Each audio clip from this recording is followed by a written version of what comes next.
කාශ්වී වෙජීට් සමඟ සම්බන්ධ වෙච්ච ඔබ සැමෝ සාදරයෙන් පිළිගන්නවා. අද මම හදන්න යන්නේ තාමත්ම තුනීවට හදන පේපර් රොටියක්. මේකට අපි පේපර් රොටියක් කියලා කියන්නේ ඒක තාමත්ම තුනී නිසා. අපි බලමු කොහොමද හදන්නේ කියලා. මම මේකට පාපිට පාවිච්චි කරනවා. මේ වගේ කෝප්පයකින් 3ක් මම පාවිච්චි කරනවා මේ මිශ්‍රණය සඳහා. පිටි කෝප්ප 3 මේ වගේ එකතු කරගත්තට පස්සේ මම ඒකට එකතු කරනවා තවමත් මිරිස් කුඩු, ඒකෙන් සීනි ස්වල්පයක් සහ ලුණු ස්වල්පයක්. මේ සියලුම ද්‍රව්‍යත් මම මේකට එකතු කරනවා. ඒත් එක්කම මම දැන් ලෑස්ති කරගන්නවා පුංචි බටර් ප්‍රමාණයකුත් එකතු කරගන්න.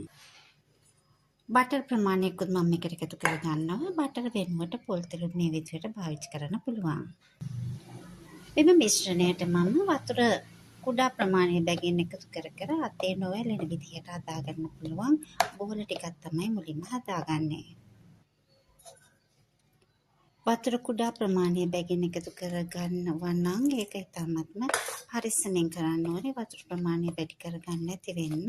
මෙතන මම නම් භාවිතා කරලා තියෙනවා කෝප්ප අඬු කාලක් පමණ වතුර තමයි පාවිච්චි කරන්නේ. ඒක අතේ නොයැලෙන ප්‍රමාණයට අනා ගන්න ඕනේ. මේක ටික ටික වතුර එකතු කර මේ වගේ අතේ නොයැලෙන ප්‍රමාණයට හදා ගන්න පුළුවන් රොටි මිශ්‍රණය තමයි අපි පාවිච්චි කරන්නේ.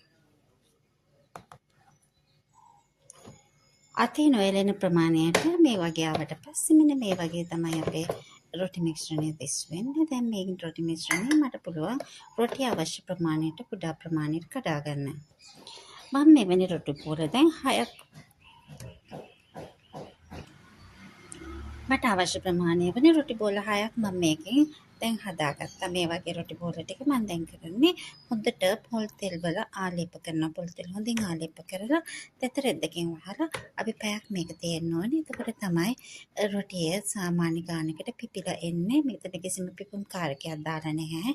ඒ වුණාට මේ පොල් තෙල් වල අතුරා මෙහෙම තිබ්බහම හොඳටම පොල් තෙල් ආලේප කරලා තිබ්බහම මේ පොල් තෙලුත් එක්කම පිටිවල තියෙන පිටි වතුර සහ බටර් මේ ඔක්කොම මිශ්‍රණයත් එක්කම එකතු වෙන පිපුම් කාරක ගතියක් එකට එකතු වෙනවා. ඒකෙන්ම මේ රොටි බෝල පිපිලා එනවා ටිකක් වෙලා. අපි දෙතරෙද්දකින් වහලා තියෙනවා. ඊට පස්සේ හොඳටම පොල් තෙල් ආලේප කරන්න ඕනේ. ඒත් එක්කම මෙම රොටි බෝල එකිනෙකට ඇලවෙන එකත් නවත්තන්න ඕනේ. පුළුවන් තරම් ඒවා වෙන් කරලා පොඩි ඉඩක් හරි දෙක අතර මැද්දෙන් තියලා එහෙම තිබ්බහම තමයි රොටියේ සාමාන්‍ය ප්‍රමාණයට ඒක හොඳටම පිපිලා ඉන්නේ පැයක් විතර තිබ්බහම. මේ විදිහට රොටි අතර යම්කිසි ඉඩ ප්‍රමාණයකුත් තියලා මේ වගේ අතුරකින් පස්සේ මම කරන්නේ තෙතරෙද්දකින් වහලා පැයක ප්‍රමාණයක් පිපෙන සඳහා වසා තබයිම තමයි. වසා අරන් තැබීමයි. මේ විදිහට සර්වියට් එකක් තෙත් කරගෙන ඒකෙන් වහලා මට පුළුවන් මේක අරන් තියන්න. එතකොට මේකේ අවශ්‍ය පිපුම් කාර්ක ගතිය ලැබිලා රොටිය සාමාන්‍ය තත්ත්වයට වඩා මෘදු වීමක් වෙනවා. අපි බලමු කොහොමද පැයකට පස්සේ අපිට පාවිච්චි කරන්න පුළුවන් කියලා. පැයකින් පමණ අපගේ රොටි මිශ්‍රණය දිස් වෙන ආකාරය තමයි මෙහි. එතකොට මේ රොටි සාමාන්‍ය ප්‍රමාණයට වඩා පිපිච්ච ගතියක් තියෙනවා. මේ වත් එක්කම තෙල් නම් අපි බලමු කොහොමද මේ රොටි හදාගන්නේ කියලා. තෙල් හොඳින් ඇතුළු භාජනයක මේ වගේ පිඟානක මම ගත්තා. මට පුළුවන් මේක හොඳට අදින්න. ඇදලා ඒක හොඳටම තුනී කරගන්න පුළුවන්. මේක තුනී කරගත්තාම මේක හොඳටම කුඩා කොලයක් ආකාරයට අපි ගන්න පුළුවන්. ඒ තරම් තුනී කරගන්න පුළුවන් මේ වගේ රොටියක් පැයක් විතර පියාගත්තට පස්සේ.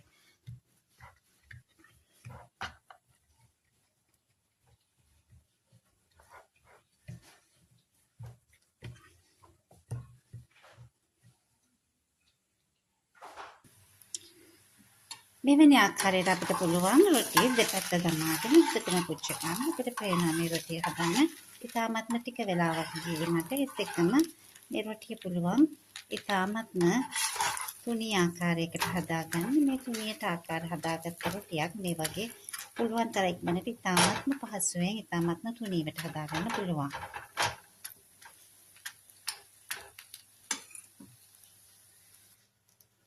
මේ තමයි අපි හදන පේපර් රොටි දිස් වන ආකාරය.